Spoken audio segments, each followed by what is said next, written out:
जय श्री महाकाल। प्रिय भक्तों, स्वागत है हमारे पंडित अनुकूल मिश्रा शास्त्री वीडियो में। भक्तों, आज सोमवार का शुभ दिन है।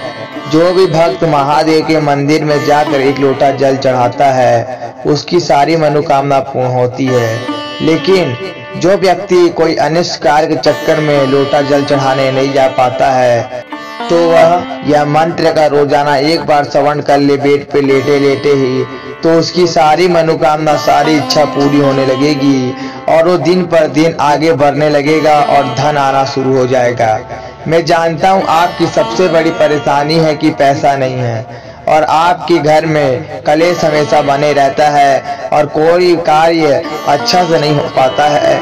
जो भी काम अच्छे के लिए जाते हैं वो हमेशा बुरा के लिए हो जाता है। तो भक्तों, ऐसा क्यों होता है? क्योंकि आपके घर में भक्ति और श्रद्धा नहीं है।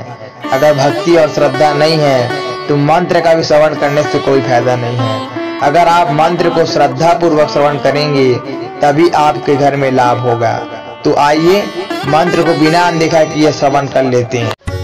ओम सं सं शंकराय पार्वती सेव जटाधराय शंभो शंभो नमः शिवाय। ओम सं सं शंकराय पार्वती सेव जटाधराय शंभो शंभो नमः शिवाय। ओम सं सं शंकराय पार्वती सेव जटाधराय शंभो शंभो नमः शिवाय। ओम सं सं शंकराय पार्वती सेव जटाधराय शंभो शंभो नमः शिवाय। ओम सं सं शंकराय पार्वती सेव जटाधराय शंभो शंभो नमः शिवाय। ओम सं सं शंकराय पार्वती सेव जटाधराय शंभो शंभो नमः शिवाय। ओम सं सं शंकराय पार्वती सेव जटाधराय शंभो शंभो नमः शिवाय। ओम सं सं शंकराय पार्वती सेव जटाधराय शंभो शंभो नमः शिवाय। ओम सं सं शंकराय पार्वती सेव जटाधराय शंभो शंभो नमः शिवाय। ओम सं सं शंकराय पार्वती सेव जटाधराय शंभो शंभो नमः शिवाय। ओम सं सं शंकराय पार्वती सेव जटाधराय शंभो शंभो नमः शिवाय। ओम सं सं शंकराय पार्वती सेव जटाधराय शंभो शंभो नमः शिवाय। ओम सं सं शंकराय पार्वती सेव जटाधराय शंभो शंभो नमः शिवाय। ओम सं सं शंकराय पार्वती सेव जटाधराय शंभो शंभो नमः शिवाय। ॐ शं शां शङ्कराय पार्वती शिव जटाधराय। शम्भो शम्भो नमः शिवाय। ॐ शं शां शङ्कराय पार्वती शिव जटाधराय। शम्भो शम्भो नमः शिवाय। ॐ शं शां शङ्कराय पार्वती शिव जटाधराय। शम्भो शम्भो नमः शिवाय। ॐ शं शां शङ्कराय पार्वती शिव जटाधराय। शम्भो शम्भो नमः शिवाय।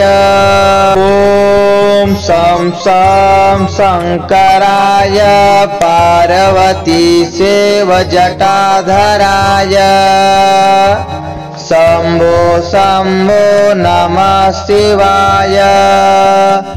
ॐ शं शां शङ्कराय पार्वती शिव जटाधराय। शम्भो शम्भो नमः शिवाय। ॐ शं शां शङ्कराय पार्वती शिव जटाधराय। शम्भो शम्भो नमः शिवाय। ॐ शं शां शङ्कराय पार्वती शिव जटाधराय। शम्भो शम्भो नमः शिवाय। ॐ शं शां शङ्कराय पार्वती शिव जटाधराय। शम्भो शम्भो नमः शिवाय। ॐ शं शां शङ्कराय पार्वती शिव जटाधराय। शम्भो शम्भो नमः शिवाय। ॐ शं शां शङ्कराय पार्वती शिव जटाधराय। शम्भो शम्भो नमः शिवाय। ॐ शं शां शङ्कराय पार्वती शिव जटाधराय। शम्भो शम्भो नमः शिवाय। ॐ शं शां शङ्कराय पार्वती शिव जटाधराय। शम्भो शम्भो नमः शिवाय। ॐ शं शां शङ्कराय पार्वती शिव जटाधराय। शम्भो शम्भो नमः शिवाय। ॐ शं शां शङ्कराय पार्वती शिव जटाधराय। शम्भो शम्भो नमः शिवाय। ॐ शं शां शङ्कराय पार्वती शिव जटाधराय। शम्भो शम्भो नमः शिवाय। ॐ शं शां शङ्कराय पार्वती शिव जटाधराय। शम्भो शम्भो नमः शिवाय। ॐ शं शां शङ्कराय पार्वती शिव जटाधराय।